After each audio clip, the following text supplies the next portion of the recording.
সবাইকে স্বাগত জানাচ্ছি। আমি ফিরোজ তোহা। শুরুতেই সংবাদ শিরোনাম জানিয়ে দেব এই মুহূর্তে হাতে পাওয়া সর্বশেষ গুরুত্বপূর্ণ আপডেট আন্তর্জাতিক সংবাদ। ইরান ইসরায়েল ফিলিস্তিনি ত্রিমুখী যুদ্ধ চলছে। শুরুতেই থাকছে ইসরায়েলের পতন অনিবার্য, শেষ বুলেট পর্যন্ত লড়াই চলবে। ফিলিস্তিনের ইসলামী জিহাদ আন্দোলন হুঁশিয়ারি উচ্চারণ করে বলেছে, ইহুদিবাদী ইসরায়েলের পতন অবধারিত এবং দখলদার এই শক্তির বিরুদ্ধে গাজায় প্রতিরোধ সংগঠনগুলো শেষ বুলেট পর্যন্ত লড়াই করে যাবে। এবারে জানাবো অভ্যন্তরীণ সমস্যায় ন্যাটো বেরিয়ে এলো মারাত্মক দুর্বলতা। নিজেদের যতটা শক্তিশালী দেখানোর চেষ্টা করে থাকে, ঠিক ততটাই দুর্বল দিকে রয়েছে বিশ্বের সবচেয়ে প্রভাবশালী সামরিক জোট ন্যাটো। বলা হয়ে থাকে বিশ্বের যে কোনো শক্তিকে সহজেই পরাজিত করতে পারে ন্যাটোর সম্মিলিত শক্তি, যদিও তার সিটেফোঁটাও দেখা যায়নি দক্ষিণ এশিয়ার দেশ আফগানিস্তানে। জানাবো ইউক্রেনে হামলা করেছে নিজেদের সবচেয়ে বড় শিশু হাসপাতালে। ইউক্রেনের রাজধানী কিয়েভ এবং বিভিন্ন শহরে 40টিরও বেশি রাশিয়ার ক্ষেপণাস্ত্র আঘাত এনেছে বলে জানিয়েছে ইউক্রেনীয় কর্মকর্তারা। সোমবার পরিচালিত হামলায় অন্তত 30 জনেরও বেশি নিহত হয়েছেন। এদিন হাসপাতালটির সবচেয়ে বড় হাসপাতালেও হামলা হয়েছে।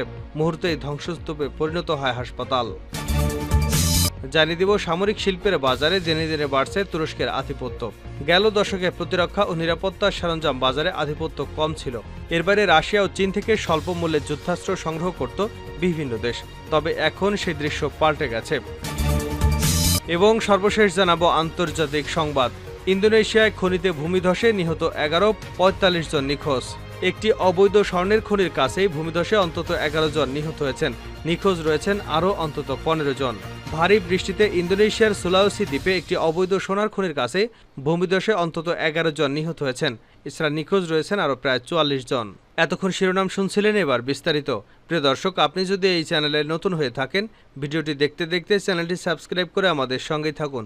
আর এই ভিডিও সম্পর্কে আপনি আপনার মূল্যবান মতামতটি কমেন্ট বক্সে জানিয়ে দিন। আর হ্যাঁ প্রিয় দর্শক, জানিয়ে দিন ভিডিওটি কোথা থেকে দেখছেন। ইসলামী জিহাদ আন্দোলনের ঘোষণা, ইসরায়েলের পতন অনিবার্য, শেষ বুলেট পর্যন্ত লড়াই হবে। ফিলিস্তিনের ইসলামী জিহাদ আন্দোলন হুঁশিয়ারি উচ্চারণ করে বলেছে, ইহুদিবাদী ইসরায়েলের পতন অবধারিত এবং দখলদার এই শক্তির বিরুদ্ধে গাজায় প্রতিরোধ সংগঠনগুলো শেষ বুলেট পর্যন্ত লড়াই করবে। ইসলামী জিহাদ আন্দোলনের সশস্ত্র শাখা আল কুদস ব্রিগেডের মুখপাত্র আবু হামজা গতকাল এক বিবৃতিতে এসব কথা বলেছেন। লেবাননের আল মাদিন টিভি চ্যানেল এ বিবৃতি প্রচার করেছে। তিনি বলেন, শত্রুদের ভবিষ্যৎ হচ্ছে অনিবার্য পতন এবং এটি হচ্ছে কোরআনের ভাষ্য, যার প্রতি আমরা দৃঢ় বিশ্বাস রাখি। আবু হামজা বলেন, যখন আমরা আমাদের শত্রুদের দখলদার বলে উল্লেখ করি, তখন তার মানে দাঁড়ায় এই শত্রুর বিরুদ্ধে শেষ বুলেট পর্যন্ত লড়াই করতে হবে। গাজা উপত্যকায় যখন ইহুদিবাদী ইসরায়েলের সাথে হামাস এবং জিহাদ আন্দোলন সহ ফিলিস্তিনের প্রতিরোধকামী সংগঠনগুলোর লড়াই চলছে, তখন দখলদারদের পতনের ব্যাপারে এই বক্তব্য দিলেন আবু হামজা। গত 9 মাসে ইহুদিবাদী ইসরায়েলের আগ্রাসনে 38,000-এরও বেশি শহীদ হয়েছেন, যার বেশিরভাগই নারী ও শিশু। কিন্তু যে সমস্ত লক্ষ্য নিয়ে ইসরায়েলি সেনারা আগ্রাসন অভিযান চালিয়ে যাচ্ছে, আজ পর্যন্ত তার একটিও অর্জন করতে পারেনি তারা। এ সম্পর্কে আবু হামজা বলেন, ফিলিস্তিনের প্রতিরোধ যোদ্ধারা শত্রুদের হিসাব নিকাশ চুরমার করে দিয়েছে এবং তাদের লক্ষ্য অর্জনের পথে বাধা সৃষ্টি করেছে। ইসরায়েলের সেনারা এবং তাদের সাঁজোয়া যানগুলো এখন যে কোনো সময় যে কোনো স্থানে চোরাগোপ্তা হামলার শিকার হতে পারে। ইসরায়েলের প্রধানমন্ত্রী বেঞ্জামিন নেতানিয়াহু ভবিষ্যতে নিজের ক্ষমতা ধরে রাখা এবং দুর্নীতির বিচারের মুখোমুখি হওয়া থেকে নিজেকে বাঁচাতে এই যুদ্ধকে দীর্ঘায়িত করছে বলেও উল্লেখ করেন ইসলামী জিহাদ আন্দোলনের মুখপাত্র। অভ্যন্তরীণ সমস্যায় ন্যাটো বেরিয়ে এলো মারাত্মক দুর্বলতা। নিজেদের যত শক্তিশালী দেখানোর চেষ্টা থাকে, ঠিক ততটাই দুর্বল দিক রয়েছে বিশ্বের সবচেয়ে প্রভাবশালী সামরিক জোট ন্যাটোর। বলা হয়ে থাকে বিশ্বের যে কোনো শক্তিকে সহজেই পরাজিত করতে পারে ন্যাটোর সম্মিলিত শক্তি, যদিও তার সিটেফোঁটাও দেখা যায়নি দক্ষিণ এশিয়ার দেশ আফগানিস্তানে। বরং সেখানে দুই দেশকে $1 ট্রিলিয়ন ব্যয় করেও বিন্দুমাত্র টলাতে পারেনি স্থানীয় কট্টরপন্থী গোষ্ঠীকে। এবার রাশিয়া ইউক্রেন যুদ্ধকে সামনে রেখে বেরিয়ে এলো ন্যাটোর মারাত্মক দুর্বলতার কথা। বার্তা সংস্থা রয়টার্সের এক প্রতিবেদনে বলা হয়, বর্তমানে 35 থেকে 50 ব্রিগেড সেনার অভাবে ভুগছে সামরিক জোটটি। আসন্ন রুশ আগ্রাসন মোকাবেলায় পূর্ব প্রস্তুতির অংশ হিসেবে জোটের পরিকল্পনা অনুযায়ী বিপুল এবং এই সেনা ঘাটতি ধরা পড়েছে। একটি ব্রিগেড সাধারণত 3000 থেকে 7000 সেনার সমন্বয় হয়ে থাকে। ফলে সেই হিসেবে বর্তমানে 3.5 লাখ সেনা ঘাটতি রয়েছে বিশ্বের বৃহত্তম এই সামরিক জোটটির। ন্যাটোর একটি নিরাপত্তা সূত্র জানায়, 2022 সালে ইউক্রেনে বিশেষ সামরিক অভিযান শুরুর পর রুশ বাহিনীর হুমকির মুখে সামরিক জোটটি একটি নতুন চ্যালেঞ্জের মাত্রাকে ইঙ্গিত করে। এই চ্যালেঞ্জ অতিক্রম করতে হলে জার্মানিকে একাই তার আকাশ প্রতিরক্ষা ব্যবস্থারও 4 গুণ বাড়াতে হবে। গেল বছর ভিলিনিয়াতে অনুষ্ঠিত ন্যাটো সম্মেলনে জোটের সদস্য রাষ্ট্রগুলো গত 3 দশকের সবচেয়ে গুরুত্বপূর্ণ প্রতিরক্ষা পরিকল্পনা অনুমোদন করেছে। তারপর থেকেই ন্যাটো কর্মকর্তারা এই পরিকল্পনা অনুযায়ী সামরিক বাহিনীর কী কী রসদ প্রয়োজন তা পুঙ্খানুপুঙ্খ তালিকা তৈরি করতে শুরু করেছে। তবে ন্যাটোর বিপুল পরিমাণ সেনা কোথা থেকে জোগাড় করবে তা এখনও স্পষ্ট নয়। বলা হচ্ছে সশস্ত্র বাহিনীর অন্য কোনো শাখা থেকে প্রয়োজনীয় সেনা স্থানান্তর করা হবে অথবা নতুন করে সেনা নিয়োগ করা হবে। এমনকি উভয় পদ্ধতির মিশ্রণও বেছে নিতে পারে বলে জানা যায়। সেনা সদস্যদের পাশাপাশি আকাশ প্রতিরক্ষা ব্যবস্থাও ন্যাটোর অন্যতম ঘাটতি। চলমান ইউক্রেন যুদ্ধ চোখে আঙুল দিয়ে দেখিয়ে দিয়েছে এটির অভাবে সামরিক এবং বেসামরিক অবকাঠামো রক্ষা করা কতটা চ্যালেঞ্জের। ইউক্রেনই হামলা করেছে নিজেদের সবচেয়ে বড় শিশু হাসপাতালে। ইউক্রেনের রাজধানী কিয়েভ এবং বিভিন্ন শহরে 40টিরও বেশি রাশিয়ার ক্ষেপণাস্ত্র আঘাত এনেছে বলে জানিয়েছেন ইউক্রেনীয় কর্মকর্তারা। সোমবার পরিচালিত এই হামলায় অন্তত 30 জনেরও বেশি নিহত হয়েছে। এদিন দেশটির সবচেয়ে বড় শিশু হাসপাতালেও হামলা হয়েছে। মুহূর্তেই ধ্বংসস্তূপে পরিণত হয় ব্যস্ত হাসপাতালটি। রাশিয়ার হাসপাতালটিতে ইচ্ছাকৃতভাবে ক্ষেপণাস্ত্র হামলা করেছে বলে দাবি করে পশ্চিমা বিশ্ব বিক্ষুব্ধ। তেমনি বিশ্বব্যাপী নিন্দার ঝড় বইছে। এমন সময় নতুন একটি দাবি সামনে এসেছে। আল জাজিরার প্রতিবেদনে বলা হয়, রাশিয়া হামলার দায় অস্বীকার করেছে। তারা বলেছে, রাশিয়া কখনো সাধারণ নাগরিকদের লক্ষ্যবস্তুতে পরিণত করে না। হাসপাতালটিতে ইউক্রেনের আকাশ প্রতিরক্ষা ব্যবস্থা মিসাইল আঘাত এনেছে। এক বিবৃতিতে রাশিয়ার প্রতিরক্ষা মন্ত্রণালয় জানিয়েছে, বেসামরিক স্থাপনায় রাশিয়ার ইচ্ছাকৃতভাবে ক্ষেপণাস্ত্র হামলার বিষয়ে কিয়েভ সরকারের বিবৃতি একেবারে অবাস্তব। কিয়েভের একাধিক ছবি এবং ভিডিও ফুটেজ নিঃসন্দেহে সত্যতা নিশ্চিত করে যে ইউক্রেনীয় আকাশ প্রতিরক্ষা ক্ষেপণাস্ত্রের পতনের কারণে এ ধ্বংস হয়েছে। শহরের সীমানার মধ্যে মিসাইল উৎক্ষেপণ করায় এ ভুল হয়েছে বলে দাবি রাশিয়ার। তবে সামরিক বিশ্লেষকরা বলছেন, কিয়েভের ওকমাদিত নামে হাসপাতালটিতে হামলা ছিল ইচ্ছাকৃত। ইউক্রেনের সশস্ত্র বাহিনী জেনারেল স্টাফের সাবেক deputy head lieutenant general Ihor Romanenko বলেন, তারা ইরানের তৈরি শহীদ ড্রোন ব্যবহার করে ক্ষেপণাস্ত্রটি পুরোপুরি ব্যবহার করেছিল। নৈতিক ও মানসিক চাপ প্রয়োগের জন্যই দিনের বেলায় হামলা করা হয়। হাসপাতালটি অনেকটা কিয়েভের স্নায়ুর মতো কাজ করে, তাই এখানে আঘাত করে ইউক্রেনীয়দের আবেগপ্রবণ করে তোলার চেষ্টা করা হচ্ছে। এতে করে যুদ্ধ বন্ধে জেলেনস্কি সহ দেশের নেতাদের উপর জনগণের চাপ বাড়বে। ফলে ক্রেমলিনের প্রস্তাবিত যুদ্ধবিরতির চুক্তির সঙ্গে একমত হওয়ার সম্ভাবনা বাড়বে। যদি তা হয় তবে ঘরে বাইরে চাপ ইউক্রেনের মস্কোর অধিকৃত অঞ্চল এবং ক্রিমিয়াকে রাশিয়ার অংশ হিসেবে স্বীকৃতি দিতে বাধ্য করা হবে। উল্লেখ্য, হাসপাতালে হামলার অনেক ছবি ভিডিও ছড়িয়ে পড়েছে।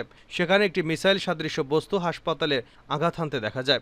মুহূর্তে কেঁপে ওঠে আশপাশ। প্রত্যক্ষদর্শীরা হামলার ভয়াবহতায় চিৎকার করে ওঠেন। কালো ধোঁয়ায় ছেয়ে যায় আকাশ। পরে কেঁপে শিশু হাসপাতালটির কর্মকর্তাদের পাঠানো ছবিগুলোতে দেখা যায় সেনা কর্মকর্তাদের সঙ্গে ধ্বংসস্তূপে পরিষ্কার করছেন মানুষ। তারা হাতে হাতে কংক্রিটের ভারী টুকরোগুলো সরিয়ে আটকে পড়াদের উদ্ধারে আপ্রাণ চেষ্টা করছেন। হামলার পর ইউক্রেনের প্রেসিডেন্ট ভলোদিমির জেলেনস্কি বলেন, রুশ সন্ত্রাসীরা আবারও বিভিন্ন শহর কিয়েভ এবং দিনিপ্রো, ক্রিভিরিক, স্লোভিনাস্কো এবং ক্রামাতস্কের ক্ষেপণাস্ত্র দিয়ে ইউক্রেনে ব্যাপকভাবে আক্রমণ করেছে। তিনি সামাজিক যোগাযোগ মাধ্যমে লিখেছেন, বিভিন্ন ধরনের 40টিরও বেশি ক্ষেপণাস্ত্র আঘাত এনেছে। আবাসিক ভবন, অবকাঠামো এবং একটি শিশু হাসপাতাল ক্ষতিগ্রস্ত হয়েছে। যুদ্ধাস্ত্র রপ্তানিতে তুরস্কের নজরকাড়া সাফল্য। বৈশ্বিক সামরিক শিল্পের বাজারে দিনে দিনে বাড়ছে তুরস্কের আধিপত্য। গেল দশকে প্রতিরক্ষা এবং নিরাপত্তা সরঞ্জামের বাজারে একাধিপত্য ছিল পশ্চিমা বিশ্বের। এর বাইরে রাশিয়া এবং চীন থেকে স্বল্পমূল্যের যুদ্ধাস্ত্র সংগ্রহ করত বিভিন্ন দেশ। তবে এবার সেসব দৃশ্য পাল্টে গেছে। ক্রমেই অত্যাধুনিক যুদ্ধাস্ত্র এবং সমর সরঞ্জামের জন্য বাড়ছে তুরস্কের খ্যাতি। বিশেষ করে স্বল্পমূল্যের ধ্বংসাত্মক ড্রোন, স্বল্পপালার ক্ষেপণাস্ত্র, সাশ্রয়ী ট্যাঙ্ক, যুদ্ধজাহাজের জন্য বাড়ছে তুরস্কের চাহিদা। এক প্রতিবেদনে উঠে এসেছে সমরাস্ত্র রপ্তানিতে তুরস্কের উল্লেখযোগ্য সাফল্যের কথা। তুর্কির সংবাদ মাধ্যম ডেইলি সাবার এক প্রতিবেদনে বলা হয়, গেল বছরের প্রথমার্ধ থেকে চলতি বছরের প্রথমার্ধে তুরস্কের প্রতিরক্ষা এরোস্পেস কোম্পানিগুলো রপ্তানির পরিমাণ বেড়েছে প্রায় 22%। প্রতিরক্ষা শিল্পের ঊর্ধ্বতন কর্মকর্তাদের বরাতে এমন তথ্য জানায় সংবাদ মাধ্যমটি। জুন মাসে তুর্কি প্রতিরক্ষার রপ্তানি পরিমাণ ছিল 563 মিলিয়ন মার্কিন ডলার, যা দেশটির মোট রপ্তানির মাত্র 3%। তুর্কি প্রেসিডেন্সি অব ডিফেন্স ইন্ডাস্ট্রিজের প্রধান হুলুক গুরগুন এমন তথ্য জানিয়েছেন। গেল মাসে তুরস্কের মোট রপ্তানির গত বছরের একই সময়ের তুলনায় কমেছে 10.6%। এ সময় তুরস্কের রপ্তানির পরিমাণ দাঁড়ায় 18.57 মার্কিন ডলার। তুর্কি প্রতিরক্ষা শিল্পের প্রধান জানান, গেল বছরের প্রথমার্ধের তুলনায় চলতি বছরের একই সময় তুরস্কের রপ্তানি বেড়েছে 21.6%। এ সময় দেশটির মোট নিরাপত্তা সরঞ্জাম ও সমরাস্ত্র রপ্তানির পরিমাণ দাঁড়ায় 2.88 বিলিয়ন মার্কিন ডলার। তিনি জানান, রপ্তানি কৌশলের অন্যতম লক্ষ্য হচ্ছে তুরস্কের উচ্চমূল্যের নিরাপত্তা সরঞ্জাম এবং যুদ্ধাস্ত্র রপ্তানির পরিমাণ স্থায়ীভাবে বাড়িয়ে তোলা। বর্তমান বিশ্বে অন্তত ১৮৫ দেশের সফলতার সঙ্গে ব্যবহৃত হচ্ছে তুরস্কের নিরাপত্তা সরঞ্জাম এবং বিভিন্ন ধরনের অস্ত্র। গেল ২ দশকে তুরস্কের প্রতিরক্ষা সামগ্রী রপ্তানি স্থির শান্তভাবে বেড়েই চলেছে। গেল বছরে দেশটির মোট প্রতিরক্ষা রপ্তানির পরিমাণ ছিল ৫.৫ বিলিয়ন মার্কিন ডলার। ২ দশক আগে ২০০২ সালে এর পরিমাণ ছিল মাত্র ২৪৮ মিলিয়ন মার্কিন ডলার। ২ দশক পর অর্থাৎ ২০২২ সালে এটি দাঁড়ায় ৪.৪ বিলিয়ন মার্কিন ডলার। ইন্দোনেশিয়ায় খনিতে ভূমিধসে নিহত ১১, নিখোঁজ ৪৫। ভারী বৃষ্টিতে ইন্দোনেশিয়ার সোলাওসি দ্বীপে একটি অবৈধ সোনার খনির কাছেই ভূমিধসে অন্তত ১১ জন নিহত হয়েছেন। নিখোঁজ রয়েছেন আরও অন্তত ৪৫ জন। কর্মকর্তারা এমনটি জানাচ্ছেন।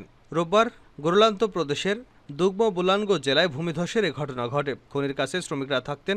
ভূমিধসে তাদের কয়েকজন নিহত হয়েছেন বলে সোমবার জানিয়েছেন আঞ্চলিক উদ্ধার সংস্থা বা বাসারনাসের প্রধান হেরিয়ান্তে। তিনি জানান, নিখোঁজের সন্ধানে ১৬৪ জনকে নিযুক্ত করা হয়েছে। জাতীয় উদ্ধারকারী দল, পুলিশ এবং সামরিক কর্মীরা নিয়োজিত রয়েছেন। ভূমিধসের ঘটনাস্থলে যেতে উদ্ধারকারীদের প্রায় ২০ কিলোমিটার পথ হেঁটে যেতে হয়। বৃষ্টিতে সড়কে কাদা থাকায় তাদের যাত্রায় ব্যাহত হচ্ছে বলে জানা গেছে। তিনি বলেন, সম্ভব হলে আমরা একটি এক্সকাভেটর ব্যবহার করে যাবার চেষ্টা করব। হিরিয়ান্ত বলেন, খনির একটি গর্তে ৭৯ জন স্বর্ণের জন্য খনন করছিলেন। টন টন কাদা এসে তাদের চাপা দেয়। উদ্ধারকারীরা ২৩ জনকে জীবন্ত বের করতে পেরেছে। এর মধ্যে ৬ থেকে ৭ জন আহত হয়েছেন। ১১ জনের মরদেহ উদ্ধার করা হয়েছে। এর মধ্যে ২ জন নারী এবং ৪ বছর বয়সী এক শিশু রয়েছে। ৪৫ জন নিখোঁজ রয়েছে বলে জানিয়েছেন তিনি।